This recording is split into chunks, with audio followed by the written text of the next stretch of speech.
Hello, my name is Ronny, class of 2021. I major in mechanical engineering. So for my first year physics project, I'm doing a rotational motion project. So rotational motion is the circular motion of an object about a center of axis. So now my project is called Jarvis. When powered on, Jarvis causes the fan to turn on at a constant force and then tilts this fan at specific angles. With these angles of tilt, I'm able to measure how it affects the angular velocity of the entire body and then the angular acceleration. So aside that, you can vary the distance of the fan from the pivot using this pin, which can be released and adjusted. So now to power Jarvis on, Jarvis is powered from a power bank, a 9-volt battery, an Arduino, uses a stepper and a DC brushless fan. So when Jarvis is powered on, the fan is initially at 0 degrees and powered on to make sure the ground is level and there's no movement at 0 degrees.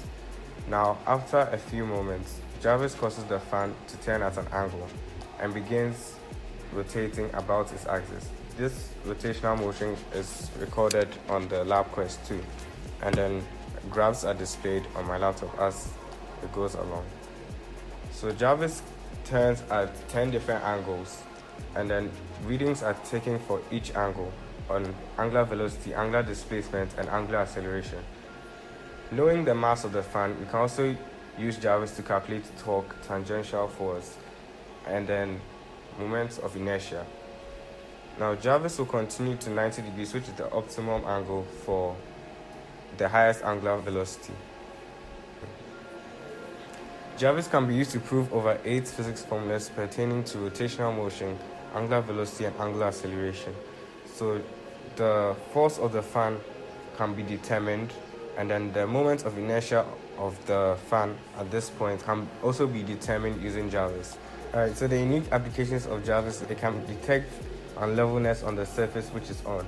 So at 0 degrees, there shouldn't be any rotational motion about the axis because at 0 degrees, all force is directed downwards, so it's used to cause pressure on the surface. Now, Jarvis can also be used to self-level itself.